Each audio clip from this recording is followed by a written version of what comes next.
زمن فيه ائمه نعم. وحتى بني اسرائيل كان فيهم ائمه، اليس كذلك؟ ائمه معصومين. أكيد. طيب سيدنا موسى قال: وإذ قال موسى لقومه يا قوم اذكروا نعمة الله عليكم إذ جعل فيكم أنبياء وجعلكم ملوكا وآتاكم ما لم نعم. يؤت أحدا من العالمين. فليه سيدنا موسى عدد نعم الله عليهم وقال أنبياء وملوكا ولم يقل أئمة، مع أن الإمامة أعلى من النبوة؟ تفضل يا شيخ أجبنا. شيخ محسن، احنا موالين نعم. من مصر، حياك الله، موالين من مصر، وقلنا نسألك يعني موسى عليه السلام قال إذ جعل فيكم أنبياء وجعلكم ملوكا ولم يقل أئمة، ما هو ما جعلش فيهم أئمة؟ أنت لسه قايلنا فيها أئمة في بني إسرائيل.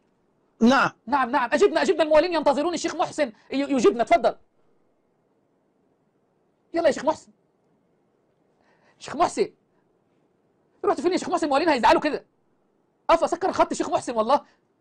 ليه يا شيخ محسن تسكر الخط كده في وش الموالين؟ احنا جايبين لك آية من القرآن الكريم، هي الإجابة اسمها نعم، ونعم الأخيرة دي طالعة منك بالعافية جدا، كنا عارفينك مش هتجيب.